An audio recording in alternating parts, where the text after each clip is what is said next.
जैसा कि last episode में हमने देखा था कि शिमू के अडॉप्टिव फैमिली को एक असासिन ने ब्रूटली खत्म कर दिया और तभी से शिमू जिन फैमिली का हिस्सा बन गया। उसने बचपन से ही कड़ी मेहनत की ताकि वो अपनी फैमिली का रिवेंज ले पाए। इसी दरमियान उसकी जोंगशु नाम की बंदी से दोस्ती हो गई। वो फैमिली इस बंदी की जिंदगी बर्बाद करना चाहती थी, मगर शिमू ने उसे बचा लिया। और यहाँ पर शिमू की दो आइडेंटिटीज थी, एक थी शिमू और दूसरी थी फियर फिश जियांग। हालांकि धीरे धीरे करके लोगों को पता चल चुका था कि शिमू ही जियांग है।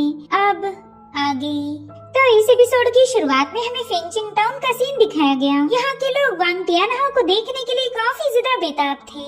आज यहाँ पर 4 हॉल कॉन्टेस्ट होने वाला था और ये सभी लोग तियानहाओ की पावर्स को विटनेस करना चाहते थे। जिसके बाद हमें एक भव्य अरीना दिखाया गया जहाँ पर 4 हॉल कॉन्टेस्ट किया जाएगा।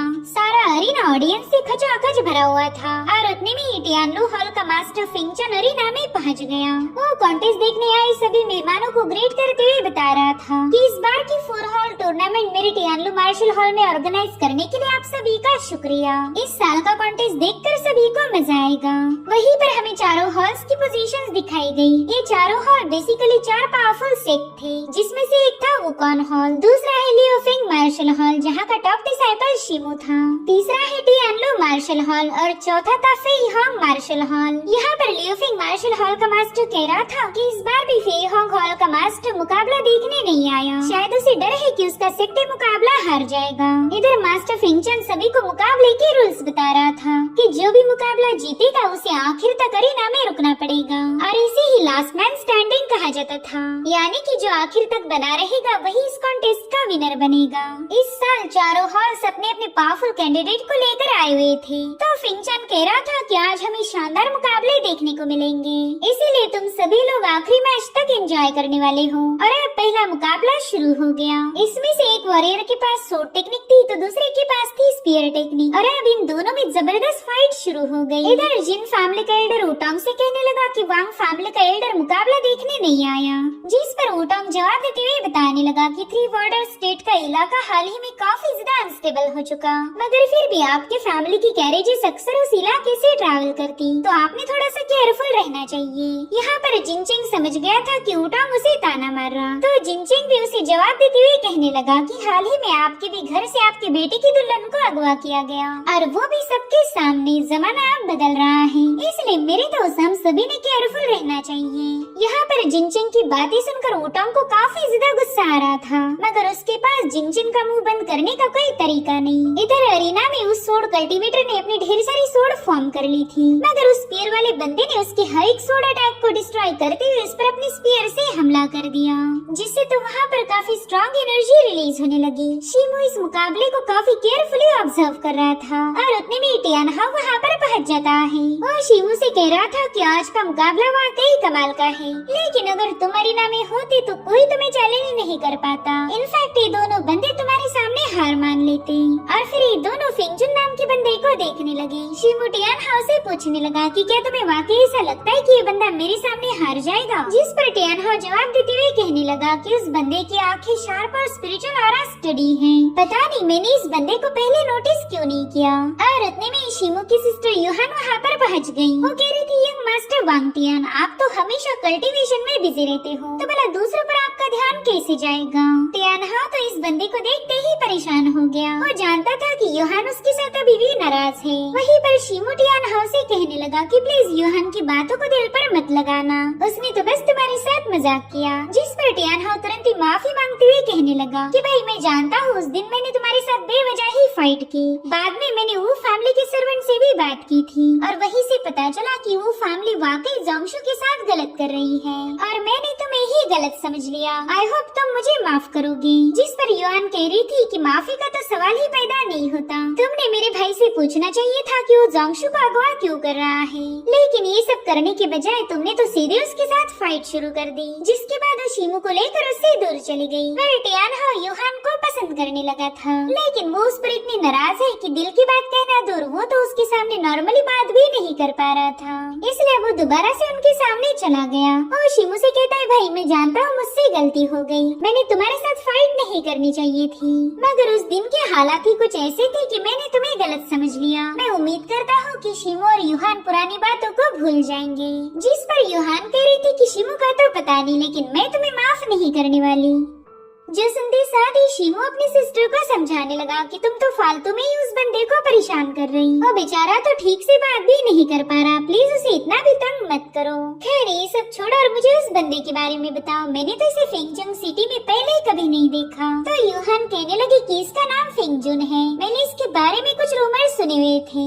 ये टियानलू हॉल के मास्टर फेंगचान का नेफ्यू है। ऐसा कहा जाता है कि इसके पास इसके फैमिली का सीक्रेट वेपन है। साथ ही ये बंदा अर्थ बॉडी कॉन्स्टिट्यूशन के साथ ही पैदा हुआ था। तभी टियाना वहाँ आकर बताने लगा कि ऐसी कॉन्स्टिट्यूशन वाली बॉडी के पास बहुत ही स्ट्रॉन्ग डिफेंसिव पावर पाई जाती। उसकी बॉडी ना होकर एक मजबूत शील्ड है, मगर स्पीयर अगर शार्प हो तो इसकी शील्ड जैसी बॉडी को भी पियर्स किया जा सकता। ये सब सुनकर शिमू सोचने लगा कि यहाँ पर तो काफी सारे टैलेंटेड वॉरियर्स हैं, तो मुझे इतनी जल्दी मैदान में नहीं उतरना चाहिए। मुझे अपनी ताकत को एक स्ट्रॉन्ग ओपोनेंट के लिए बचा के रखना पड़ेगा और फिर सही मौका मिलते ही बैटल में उतरकर इस कॉन्टेस्ट को जीतना होगा। वहीं दूसरी तरफ सोर्ड वॉरियर ने स्पीयर वॉरियर को हरा दिया था। वेल इस जीतने वाले बंदे का नाम था युनफेंग और ये फीहोंग मार्शल हॉल का डिसाइपल था। अब युनफेंग तब तक ये रिंग छोड़ नहीं सकता जब तक कोई दूसरा कंटेस्टेंट आकर उसे हरा न दे, इसलिए अब वो अपने अगले ओपोनेंट का इंतजार करने लगा। इधर यूहान शिमू से कह रही थी कि आप जाकर युनफेंग का मुकाबला कीजिए, मगर शिमू ने इसके लिए मना कर दिया। वो कह रहा था कि मैं तो इससे भी ज्यादा स्ट्रॉन्ग बंदे के खिलाफ अपनी पावर्स को आजमाना चाहता हूँ।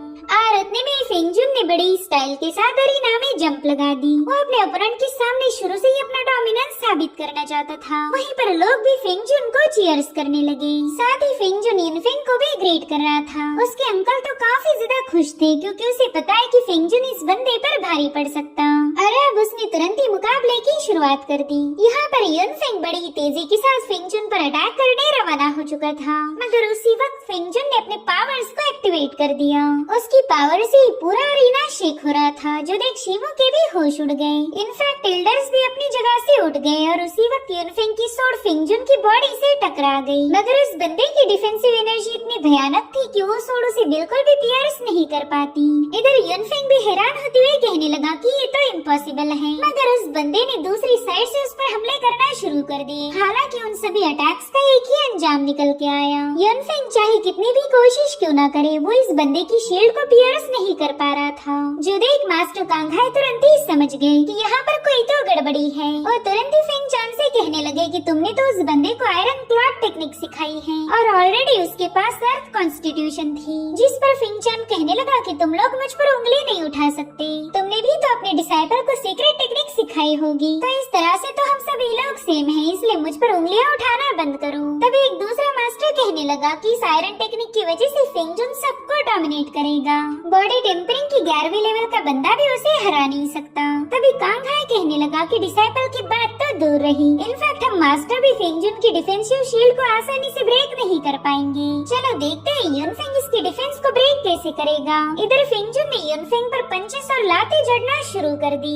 जिससे तो युनफेंग काफी पीछे पुश हो जाता है। मगर उस बंदे ने फटाफट से अपनी फ्लाइंग सोर्ड टेक्निक को एक्टिवेट करते हुए वहाँ पर कई सारी सोर्ड्स फॉर्म कर ली और अब उन हजारों तलवारों का यूज करते हुए फेंगजुन की शील्ड को पियर्स करने लगा। फेंगजुन कह रहा था कि तुम्हारी टेक्निक वाकई गजब की है, लेकिन मेरे आयरन क्लॉथ के सामने उसकी औकात कुछ भी नहीं। इतना ही नहीं, वो बंदा तो उन सारे तलवारों के हमलों को फेस करते हुए आगे बढ़ने लगा और फिर उसने हवा में छलांग लगाते हुए अपने हैमर को समन कर उस बंदे पर जोरदार अटैक कर दिया, जिससे तो वहाँ पर एक बहुत बड़ा एक्सप्लोजन हो चुका था। युनफेंग उस हैमर के नीचे बुरी तरह से तड़पने लगा, मगर फेंगजुन ने अभी भी अपने हमलों को नहीं रोका। उसे ऊपर उठाकर उस पर एक जोरदार फटका लगा देता है, जिससे तो बंदा अरीना की दीवार फाड़कर बाहर जाने वाला था, मगर तभी टियानहो के स्पीयर ने उसे बचा लिया और यहाँ पर टियानहो ने इस बंदे की जान बचाई थी। जो देख फेंगजुन उसे ही अरीना में बुलाने लगा, तो टियानहो ने भी उसका चैलेंज एक्सेप्ट कर लिया, मगर वो अरीना में जा पाई इससे पहले यूहान उसके सिर पर पाँव रख के सीधे अरीना में कूद गई। वो कह रही थी फेंगजुन तुमने तो मुझे इम्प्रेस कर दिया, तो क्यों ना दो हाथ मुलाकात मेरे साथ हो जाए। इधर टियाना हाउ को टेंशन आने लगा कि ये बंदी आखिर अरीना में गई क्यों। ऑलरेडी फिंगजुन काफी ज्यादा पावरफुल था और उतने में फिंगजुन युहान से कहने लगा कि जल्दी से अरीना से बाहर चली जाओ, तुम मुझे चैलेंज नहीं कर सकती, अगर किया तो बेवजह जलील होना पड़ेगा। मगर युहान ने तो तुरंत ही अपने गोल्डन विप को समन कर लिया। वो कह रही थी कि अरीना तुम्हारी बाप का तो है नहीं जो तुम मुझे यहाँ से जाने के लिए बताओ, अगर तुम मुझे वाकई यहाँ से भगाना चाहती हो तो तुम्हें मुझे हराना पड़ेगा। और इतना कहते साथ ही युहान ने उस बंदे पर अपने गोल्डन विप से हमले करना शुरू कर दिए। उससे रिलीज होने वाली थंडर को देखकर वो बंदा भी थोड़ा सा पैनिक हो गया, मगर वो यहाँ से वहाँ जंप लगाते हुए उसके हर एक अटैक को डॉच करने लगा। इधर युहान का कजिन जियांग हुआ के पास पहुँच चुका था। वो कहता है कि युहान भला इस बंदे के साथ फाइट क्यों कर रही है। दरअसल यही बंदा हमें शिमो के साथ डील करने में मदद करने वाला है। अगर इस बंदे ने युहान को घायल किया तो हम बहुत बड़ी मुसीबत में फंस जाएंगे। युहान की मदर सातवीं लेडी हमें जिंदा नहीं छोड़ेगी। जिस पर हुआ जवाब देते हुए कहने लगा कि तुम तो बेवजह ही परेशान हो रहे, ये बंदा तुम्हारी कजिन को कोई नुकसान नहीं पहुंचाएगा और अगर उसने ऐसा किया तो हम तुरंत ही अरीना में कूद जाएंगे। इधर फिंगजुन ने हवा में छलांग लगाते हुए सीधे युहान पर अटैक कर दिया था, मगर वो बंदी भी जंप लगाते हुए साइड में हट गई। और अब युहान ने उस पर अपने विप से एक जोरदार फटका लगा दिया, जिसमें फिंगजुन के हाथ में थंडर फ्लो होने लगती है। साथ ही साथ उसे हान पर काफी ज्यादा गुस्सा आ रहा था। यहाँ पर हान अपने थंडर पावर का शो ऑफ करते हुए फिंगजुन से कह रही थी कि तुमने लड़कियों को अंडर एस्टिमेट नहीं करना चाहिए, देख लिया ना तुम्हें इसकी भारी कीमत चुकानी पड़ रही। जिस पर फिंगजुन कहने लगा कि तुमने मुझे इम्प्रेस कर दिया, अब बस देखती जाओ मैं तुम्हारी क्या हालत करूँगा। अगर तुम यहाँ से रोती हुई घर वापिस नहीं गई तो मेरा नाम बदल देना। जिसके बाद वो फटाफट से अपने हैमर को समन करके हान पर कूद जाता है, जिससे वहाँ पर काफी जोरदार एक्सप्लोजन हो गया। मगर उस बंदे ने देखा कि हान तो वहाँ से ऑलरेडी हट चुकी थी। उसने फिंगजुन को डिस्ट्रैक्ट होता हुआ देख उस पर एक जोरदार अटैक कर दिया, जिससे तो उस बंदे की बॉडी से काफी स्ट्रॉन्ग थंडर पावर रिलीज होने लगी। साथ ही साथ उसे गजब का दर्द हो रहा था। युहान की जगमगाती हुई थंडर पावर के सामने तो वो बंदा अपनी शील्ड को भी यूज नहीं कर पाया और उसके पास स्पेशल कॉन्स्टिट्यूशन होने के बावजूद भी वो इतनी बुरी तरह से घायल हो गया। इसलिए अब उसने गुस्से में आकर युहान के विप को होल्ड कर लिया। आफ्टर ऑल उसकी ईगो पर चोट लगी थी। यहाँ पर उसने अपने 2 हैमर्स को भी समन कर लिया और अब वो हान को उन्हीं 2 हैमर्स के दरमियान क्रश करने की फिराक में था। हान का भी खुद पर जरा भी कंट्रोल नहीं था, जिससे तो अरीना में मौजूद हर एक बंदा पैनिक हो गया और सबसे ज्यादा टेंशन तो टियान हाउ का आया था। इसलिए वो हान को बचाने के लिए आगे जाने ही वाला था, मगर शिमो ने उसे रोक लिया। इधर हान बड़ी स्टाइल के साथ उन दोनों हैमर्स के नीचे से और फिंगजुन की टांगों के बीच में से बाहर आ गई, जिसकी तो फिंगजुन ने बिल्कुल उम्मीद नहीं की थी। और फिर हान ने अपने विप की मदद से उस बंदे को नीचे पुल कर लिया। साथ ही यहाँ पर उसने फिंगजुन पर एक जोरदार जंप लगा दी। इतना ही नहीं, हम देख पाते हैं कि आसमान में भी बदलाव होने लगे हैं। वहाँ पर हम एक टोर्नेडो को फॉर्म होता हुआ देख पाते हैं, जिसकी थंडर की मदद से युहान ने इस बंदे पर बहुत ही भयानक हमला कर दिया। ये थंडर अटैक इतना ज्यादा खतरनाक था कि पूरा अरीना ही थंडर से शेक होने लगा। वहीं पर जियांग कह रहा था कि हान ने तो हमारे एंसेस्टर की हेवनली थंडर ड्रॉ टेक्निक को मास्टर किया है, पता नहीं ये बंदी इतनी खतरनाक कैसे बन गई। वहीं दूसरी तरफ फिंगजुन की सारी अकड़ निकलकर वो कोयले जैसा काला काला हो गया। तो हान उसे चिढ़ाते हुए कहने लगी कि फिंगजुन मुझे तो लगा था कि तुम पावरफुल होंगे, लेकिन तुमने तो मुझे डिसअपॉइंट कर दिया। आज तो ये बात साबित हो गई कि तुम्हारे पास कोई स्पेशल पावर नहीं। वहीं पर टियान हाउ तो खुश होकर तालियां बजाने लगा। उसे लगा ही नहीं था कि हान इस बंदे को हरा पाएगी। इधर एल्डर्स भी हंसने लगे। वो कहते हैं कि फिंगजुन की बॉडी थंडर को झेल ही नहीं सकती। हान की वजह से हमें उसकी कमजोरी पता चल गई। अरे फिंगजुन के अरीना छोड़कर जाने के बाद हान अपने अगले ओपोनेंट को अरीना में आने के लिए इनवाइट करने लगी। वो कह रही थी कि कोई भी सीनियर ब्रदर आकर मेरा मुकाबला कर सकता है, मगर कोई भी बंदा उसके सामने आने के लिए तैयार नहीं था। और उतने में हान की नजर पड़ी टियान हाउ पर, जो कि उसकी जीत को लेकर काफी ज्यादा खुश था, मगर हान अभी भी उस बंदे से नाराज है। वो दिल ही दिल में कह रही थी कि टियान हाउ तूने मेरे भाई को काफी ज्यादा परेशान किया है, इसलिए आज मैं जरूर से तेरा मुकाबला करूंगी। अगर मैं तेरे सामने हार भी गई तो कोई बात नहीं, लेकिन मैं तुझे इतना ज्यादा थका दूंगी कि मेरा भाई फिर आसानी के साथ तुझे हरा पाएगा। इसलिए वो तुरंत ही वांग टियान हाउ से कहने लगी कि यंग मास्टर क्यों ना तुम ही अरीना में आकर मेरे साथ बैटल करो। अब ये सुनकर टियान हाउ काफी ज्यादा परेशान हो गया। वो इस बंदी से प्यार करता था तो भला उस पर अटैक कैसे करेगा। मगर वहाँ मौजूद हर एक बंदा टियान हाउ से कहने लगा कि हम आपकी स्किल्स को देखना चाहते हैं, प्लीज अरीना में जाकर हान का मुकाबला कीजिए। टियान हाउ भी दिल ही दिल में सोचने लगा कि ये बंदी शायद उस दिन से अभी तक नाराज है, सो अगर मैं उसका मुकाबला करने भी गया तो बात और ज्यादा बिगड़ जाएगी और मैं तो इसके साथ दोस्ती करना चाहता हूँ। इसलिए टियान हाउ ने अरीना में जाने से मना कर दिया। तो हान उसे चिढ़ाते हुए कहने लगी कि आप नंबर 1 मार्शल आर्टिस्ट हो, अगर आपने मेरा मुकाबला नहीं किया तो आपका टाइटल मुझे मिल जाएगा। वहीं पर कुछ लोग कह रहे थे कि हान किस्मत वाली थी कि उसने फेंग जुन को हरा दिया, लेकिन ऐसा करिश्मा बार बार नहीं होने वाला, जरूर से ये बंदी टियान हाउ के सामने हार जाएगी। वहीं पर टियान हाउ ने देखा कि कुछ लोग तो खुद जाकर हान का मुकाबला करने के लिए तैयार थे। उन्हें लगता है कि ये छोटी बच्ची भला हमारा क्या ही बिगाड़ लेगी, इसलिए टियान हाउ ने भी मजबूर होकर अपनी स्पीयर को समन कर लिया। वो कह रहा था कि कोई और हान को नुकसान पहुंचा पाए इससे पहले मैं ही अरीना में चला जाता हूँ।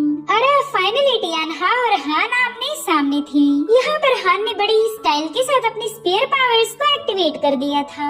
हान उसे बता रही थी कि मैं तुम्हारे वांग फैमिली की blood line technique blazing fire spear को काफी ज्यादा पसंद करती हूँ। मेरी तो शुरू से ही ख्वाहिश थी कि एक ना एक दिन मैं तुम्हारा मुकाबला जरूर करूंगी, इसलिए यंग मास्टर बिल्कुल भी अपनी पावर्स को होल्ड बैक मत करना, अपना पूरा जोर लगाना, तभी जाकर इस मुकाबले में मजा आएगा। लेकिन टियान हाउ हान को घायल करना नहीं चाहता, इसलिए वो कहने लगा कि मिस हान मुझसे बहुत बड़ी गलती हो गई कि मैंने आपको ऑफेंड कर दिया और इसी वजह से मैं आपके साथ फुल फ्लेज फाइट नहीं कर सकता। मैं आपको बस 3 ही मूव्स का चांस दूंगा, अगर आपने 3 मूव्स में मुझे हरा दिया तो मैं यहाँ से चला जाऊंगा, और अगर मैंने आपको हराया तो फिर आपको पुरानी सारी बातें भूलनी पड़ेगी। यहाँ पर शिमो को टियान हाउ के लिए काफी ज्यादा बुरा लग रहा था, क्योंकि वो जानता है कि यू हान उसे बेवजह ही परेशान कर रही, और उतने में हान ने गुस्से में आकर टियान हाउ पर एक जोरदार हमला कर दिया। मगर उस बंदे ने अपनी स्पीयर टेक्निक का इस्तेमाल करते हुए बड़ी तेजी के साथ हान के अटैक को काउंटर कर लिया। वो कह रहा था कि तुम्हारी फर्स्ट मूव जा चुकी है, अब तुम्हारे पास मुझे हराने के बस 2 ही मौके होंगे।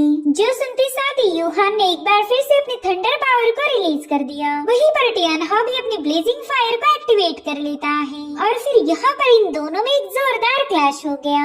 इन दोनों की पावर्स आपस में टकराने के बाद हान काफी तेजी के साथ पुश हो गई, मगर उसने जैसे तैसे खुद को अरीना से बाहर जाने से बचा लिया। टियान हाउ से कह रहा था कि अब तुम्हारे पास बस एक ही मौका है, अगर तुम इसमें भी मुझे घायल नहीं कर पाई तो ये मुकाबला मैं जीत जाऊंगा। जो सुनते साथ ही हान ने बड़ी तेजी से जाकर उस बंदे पर हमले करना शुरू कर दिए, मगर वो यहाँ से वहाँ मूव होते हुए हान के हर एक अटैक को डॉज कर रहा था, और एक बार फिर से टियान हाउ ने हान को पीछे की तरफ पुश कर दिया। मगर ये बंदी तो हार मानने के लिए तैयार नहीं थी, उसने फटाफट से हवा में फ्लोट करते हुए अपनी हेवनली थंडर ड्रॉ टेक्निक को एक्टिवेट कर दिया। उसके ऐसा करते साथ ही आसमान में काफी तेज बिजलियाँ कड़कने लगी। हान उससे कह रही थी कि वांग टियान हाउ, अगर तुम में जरा भी दम है तो मेरी इस मूव को झेल के दिखाओ। उसकी थंडर पावर बड़ी तेजी के साथ टियान हाउ की तरफ आगे बढ़ रही थी, तो टियान हाउ ने भी फटाफट से अपनी ब्लेजिंग फायर को रिलीज कर दिया।